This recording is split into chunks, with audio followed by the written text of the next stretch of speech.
नमस्कार, मैं हूं दिव्या और आप देख रहे हैं आंखें न्यूज 24। आइए सबसे पहले नजर डालते हैं आज के मुख्य समाचारों पर। नमस्कार, मैं अमित और आप देख रहे हैं आंखें न्यूज 24। आतंकी हमले को लेकर भारत की ओर से पाकिस्तान को मुंहतोड़ जवाब दिया गया, जहां 9 आतंकी ठिकानों को ध्वस्त किया गया। तो वहीं केंद्रीय रक्षा मंत्री राजनाथ सिंह ने कहा कि आतंकवादियों को खत्म करने का लक्ष्य हमारा है, ना कि किसी नागरिक को। वहीं इसको लेकर जदयू नेता व केंद्रीय मंत्री ललन सिंह ने कहा कि रक्षा मंत्री राजनाथ सिंह जी ने बिल्कुल सही बात कही है। जो पहलगाम की घटना हुई, हमारे देश के पर्यटक जो वहां गए थे उनको चुन चुन कर जो मारा गया, बच्चों को, महिलाओं को मारा गया। उसके बाद देश आतंकवाद के खिलाफ है। जो हमारे सेना ने कार्रवाई की ऑपरेशन सिंदूर के तहत, हम सभी को अपने सेना के ऊपर गर्व है, उनकी देशभक्ति पर हम सभी को गर्व है। आइए आपको सुनवाते हैं और क्या कुछ कह रहे हैं ललन सिंह। अक्षरशः सही बात कही है। जो पहलगाम में की घटना हुई और पूरे देश के पर्यटक जो वहां गए थे उनको चुन चुन कर जो मारा गया, बच्चों को, महिलाओं को, पुरुष को, सबको जो मारा गया, और किसी महिला को कहा गया कि तुमको छोड़ दे रहे हैं इसलिए कि मोदी तक ये संदेश पहुंचा दें। तो उसके बाद इस देश के आम लोगों का मन जो है वो आतंकवाद के खिलाफ है और पूरा देश आतंकवाद के खिलाफ है। जो हमारी सेना ने यह कार्रवाई किया, ऑपरेशन सिंदूर, हम सबों को अपनी सेना के पराक्रम पर गर्व है, उनकी बहादुरी पर गर्व है, उनकी देशभक्ति पर हम सबों को गर्व है। और जो सेना ने जो कार्रवाई की, आतंकवादी जो ट्रेनिंग कैंप थे, आतंकवादी जो प्रशिक्षण शिविर, आतंकवादियों का जो हेडक्वार्टर था, उसको चिन्हित करके ध्वस्त करने का काम सेना ने किया है। और एक इंच भी बाएं या दाएं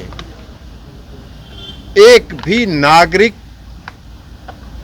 उसमें हताहत नहीं हुए हैं, एक भी नागरिक प्रभावित नहीं हुए हैं। जहां पर एक आतंकवादी संगठन का ध्वस्त किया गया, वहां बगल में उस देश का आर्मी का एक बड़ा कैंप था, उसको जरा सा भी नुकसान नहीं हुआ।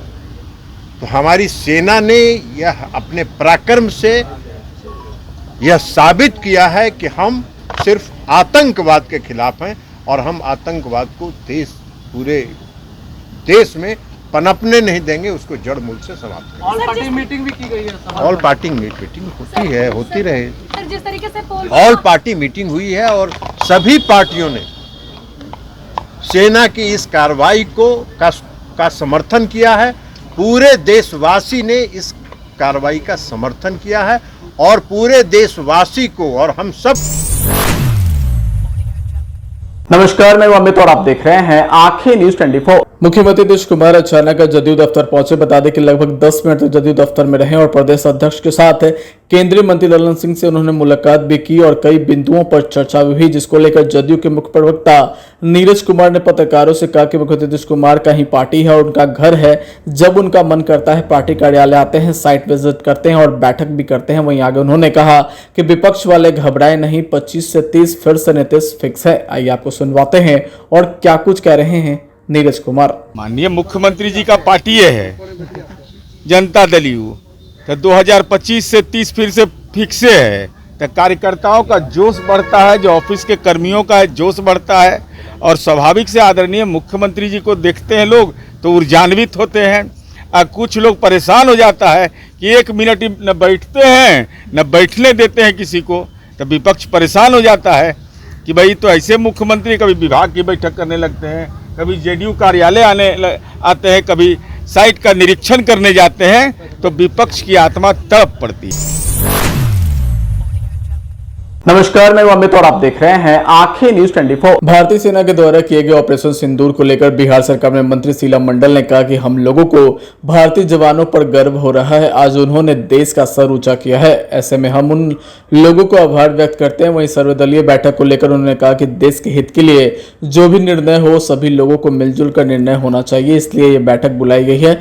ये जो बैठक बुलाई गई है उसमें सभी लोग अपनी बात रखेंगे और जो भी निर्णय होगा वो सभी लोगों को पता चल जाएगा। वहीं भूपेश बघेल के दौरे को लेकर उन्होंने आगे कहा कि कोई भी आए उससे कुछ फर्क पड़ने वाला नहीं है। आइए आपको सुनवाते हैं और क्या कुछ कह रही हैं मंत्री शीला मंडल। ये हम सबसे पहले तो आपको बता दें कि हम लोग को भारतीय जवानों पे हमको आज उन पे गर्व हो रहा है और भारत माँ का जो सर ऊंचा किए हैं इसके लिए हम हृदय से उन सबको आभार व्यक्त करते हैं।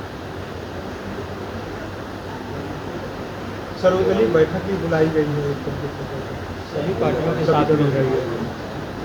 कब बुलाया गया है? आज बुलाई गई है सर्वदलीय बैठक के दिल्ली में, सभी पार्टियों के साथ मिल रही है।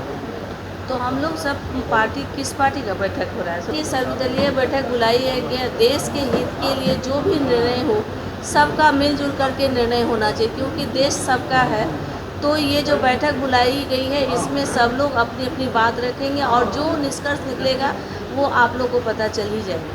तो बिहार कांग्रेस ने विधानसभा चुनाव से पहले जो लोग उम्मीदवार है QR कोड जारी किया है, प्रत्याशियों का चयन किया जाएगा, बायोडाटा प्रत्याशी अपना बायोडाटा भेजे, उसके बाद उनका चयन किया जाएगा, उसी आधार पर टिकट मिलेगा। अच्छा देखिए, सब पार्टी का अपने अपना तरीका होता है, वो उसके पार्टी का अपना निर्णय है, उसमें हम लोग क्या बोल सकते हैं? वो तो उनका निर्णय है, उसको हर आदमी को अपना अधिकार है उस तरीके से करने का, उससे क्या असर पड़ेगा? ये हम लोग का अपना तरीका है, उनका अपना तरीका है, सब लोग करते हैं। भूपेश बघेल 10 तारीख को आ रहे हैं, जहां पटेल छात्रावास में लोगों से मुलाकात करेंगे। कुर्मी वोट बैंक को साधने की प्रयास हो रही है, किस तरीके से देखें? मुख्यमंत्री नीतीश कुमार का कुर्मी कोयरी का समीकरण रहा है। देखिए, आपको बता दें कि हमारे नेता नीतीश कुमार जी को पूरे बिहार ही नहीं पूरे देश का बागडोर आज पूरा राजनीति जो है उन्हीं के इर्द गिर्द घूमता है और उससे कोई फर्क नहीं पड़ेगा। ये अति पिछड़ा समाज जितने भी हैं हम लोग सब लोग माननीय मुख्यमंत्री जी को, खास करके महिलाएं तो देवता स्वरूप समझती है। आज जो बिहार में जो सशक्तिकरण देखने को मिल रहा है ये कहीं ना कहीं हमारे नेता नीतीश कुमार जी के वजह से ही आपको देखने को मिल। समाचारों में वक्त हो चला एक छोटे से अंतराल का। पटना में कई वर्षों से शिक्षा में अहम योगदान दे रहा है Gyansthali high school Alamganj Patna city, जहां 10वीं और 12वीं की बोर्ड परीक्षाओं में 100% अंक प्राप्त कर रहे हैं बच्चे। एक ऐसा स्कूल जहां न केवल होती है पढ़ाई बल्कि साथ ही साथ होती है कल्चरल एक्टिविटी, स्पोर्ट्स एक्टिविटी से जुड़े गेम्स, मैथ ओलंपियाड से लेकर साइंस ओलंपियाड, जहां बच्चों के लिए स्कूल कैंपस अत्याधुनिक सुविधाओं से लैस, छोटे बच्चों के लिए वाहन और ट्रांसपोर्ट की विशेष सुविधा। तो देर किस बात की, आज ही कराएं अपना नामांकन Gyansthali high school Alamganj Patna city में, जहां नामांकन की प्रक्रिया जारी है। संपर्क करें पुलिस चौकी Alamganj main road near Alamganj थाना पटना बिहार 800007। ब्रेक के बाद आपका फिर से स्वागत है। नमस्कार, मैं अमित और आप देख रहे हैं आंखें न्यूज 24। बिहार विधानसभा चुनाव 2025 के मद्देनजर बिहार की सियासत पूरी तरह से गर्म है। वहीं मीडिया रिपोर्ट्स के अनुसार महागठबंधन की चौथी बैठक 18 मई 2025 को होगी। इसमें राष्ट्रीय जनता दल यानी RJD, Congress, CPI, CPM, CPI माले और विकासशील इंसान पार्टी यानी वीआईपी के जिला स्तर के नेता शामिल होंगे, ऐसी संभावनाएं जताई जा रही है। बता दें कि जमीनी स्तर पर बेहतर समन्वय के लिए महागठबंधन ने जिला स्तर पर समन्वय समिति की बैठक करने का निर्णय लिया है। वहीं मीडिया रिपोर्ट्स के अनुसार आगामी 18 मई को होने वाली बैठक में महागठबंधन के सभी 6 दलों के जिला स्तरीय नेता शामिल हो सकते हैं। बता दें कि जिला स्तर पर समन्वय समिति की यह पहली बैठक होगी। वहीं बैठक में 20 मई को वाम दलों के प्रस्तावित बंद को लेकर रणनीति भी तय की जाएगी। राजद नेताओं के अनुसार महागठबंधन के घटक दलों की पहली बैठक 17 अप्रैल को राजद कार्यालय में हुई थी। इसके बाद 24 अप्रैल को प्रदेश कांग्रेस मुख्यालय में महागठबंधन के घटक दलों के नेताओं की जुटान हुआ था। वहीं बीते 4 मई को दीघा में महागठबंधन के सभी दलों के जिला से लेकर प्रदेश स्तरीय नेताओं का जुटान हुआ था। वहीं इसके बाद महागठबंधन समन्वय समिति की कोर कमेटी की बैठक हुई। वहीं उसी बैठक में तय हुआ कि अब जिला स्तर पर महागठबंधन के सभी घटक दल राजद, Congress, CPI, CPM, CPI ML और वीआईपी के नेता आपस में मिलजुल कर बैठकर चुनावी चर्चा करेंगे। बता दें कि जमीनी स्तर पर महागठबंधन के घटक दलों में बेहतर समन्वय कैसे बने, इसकी रणनीति तय हो। साथ ही 20 मई को बंद को सफल बनाने के लिए आवश्यक रणनीति भी तय की जा सकती है। नमस्कार, मैं अमित और आप देख रहे हैं आंखें न्यूज 24। भारत और पाकिस्तान के बीच बढ़ते तनाव को लेकर किस तरह से पाकिस्तान पर भारतीय सेना ने एयर स्ट्राइक किया, उसको लेकर नेता प्रतिपक्ष बिहार विधानसभा तेजस्वी यादव ने कहा कि भारतीय सेना ने पहले भी इतिहास में अपना नाम रचा है और आने वाले दिनों में भी इतिहास में अपना नाम स्वर्ण अक्षरों से लिखेंगे। जिस तरह से पाकिस्तान पर एयर स्ट्राइक हुई, इससे किसी को भी कोई शक नहीं होना चाहिए और हम हर हाल में भारतीय सेना और भारत सरकार के साथ हैं। आइए आपको सुनवाते हैं और क्या कुछ कह रहे हैं तेजस्वी यादव। तो संवेदना प्रकट करते हैं हम लोग प्रकट को लेकर क्या कहेंगे? देखिए जब भी देश की सुरक्षा की बात आएगी, देश की बात है तो पूरा देश एक साथ खड़ा है, चाहे पक्ष हो या विपक्ष।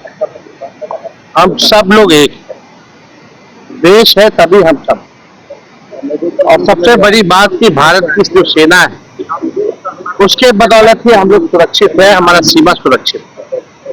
हमारा पूरा विश्वास सेना के प्रति है और हमारी भारतीय सेना ने इतिहास में कई बार जो है इतिहास रचने का काम किया। यही पाकिस्तान के जो है 2 टुकड़े भी किए, पाकिस्तानी आर्मी को सरेंडर भी कराया, कई युद्ध भी हराए।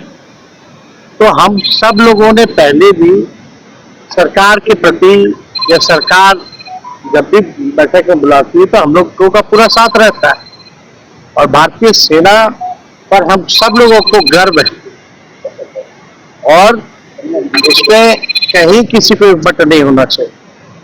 पूरा देश एक साथ खड़े होकर के जिन आतंकवादियों ने देश के साथ नुकसान पहुंचाने का काम किया, उनको मुंहतोड़ जवाब देने के लिए पूरा सरकार जो निर्णय ले हम लोग उसके साथ हैं। लेकिन हम जितने मीडिया के लोग हैं, हम हाथ जोड़ करके सभी मीडिया बंधुओं से प्रार्थना करना चाहते हैं कि भारत सरकार ने जो गाइडलाइन निकाली है उसका आप लोग जो है पालन करें। हम लोग पूरा साथ दे रहे हैं, आप लोग भी साथ। कई मीडिया चैनलों में हमने देखा कि हमारी क्या स्ट्रैटेजी है, हमारा कहाँ आर्मी नेवी का डिप्लॉयमेंट है, एयरफोर्स का डिप्लॉयमेंट है, वो दिखाया जा रहा है। ये नहीं दिखाना चाहिए हम लोगों को। जो भारत सरकार केवल व्यूज, कुछ मीडिया है केवल व्यूज पे और स्टूडियो में ही लड़ाई लड़, तो हम तो ये कहेंगे कि भाई बॉम्बे में जो घटना हुई थी, जो टेररिस्ट अटैक हुआ, लाइव चलाया जा रहा था, अब आया हेलीकॉप्टर, लाइव देख देख करके आतंकवादी जो रहे उस हिसाब से अपना एक्टिविटी बदल रहे थे, तो नुकसान तो देश को हो रहा। तो इस तरह का काम जो है, क्या स्ट्रैटेजी है, कहाँ डिप्लॉयमेंट है, इस तरह की खबरें जो है नहीं चलाना। आज जो सेना में जो लोग हैं वो किसान के बच्चे हैं, गांव में रहने वाले लोग, वो लोग देश की रक्षा कर रहे हैं। तो कम से कम हम सब लोगों को एक संवेदनशील पत्रकारिता होनी चाहिए और आप न्यूज दिखाने से कोई नहीं मना किया, लेकिन न्यूज के आड़ में ऐसी चीजें ना दिखाएं जिससे हम लोगों को नुकसान। संवेदनशील पत्रकारिता आप बनिए, कोई दिक्कत नहीं है। और हम सब लोग चाहते हैं कि जल्द से जल्द जो है इस चीजों का, आतंकवाद का जो है सफाया हो। भारत की कार्रवाई से आप संतुष्ट हैं? और हम लोग कौन है? हम लोग कौन है? अपनी सेना पे छोड़िए। भारत की जो सेना चाहती है, जो उनका प्लान है, उससे वो लोग काम कर रहे हैं। मेरे और आपकी चाहने से तो होगा नहीं। हम लोग कौन होते हैं भाई चाहने वाले? हम लोग बस इतना चाहते हैं कि आतंकवाद का जो है जड़ से सफाया हो और हम लोग पूरी तरीके से भारतीय सेना के साथ खड़े हैं। आज के लिए बस इतना ही। अगली बार हम फिर हाजिर होंगे, तब तक के लिए देखते रहिए आंखें न्यूज़ 24। अगर आपने अभी तक हमारे चैनल को सब्सक्राइब नहीं किया है तो हमारे चैनल को जल्द से जल्द सब्सक्राइब करें, लाइक करें, शेयर करें और कमेंट करें।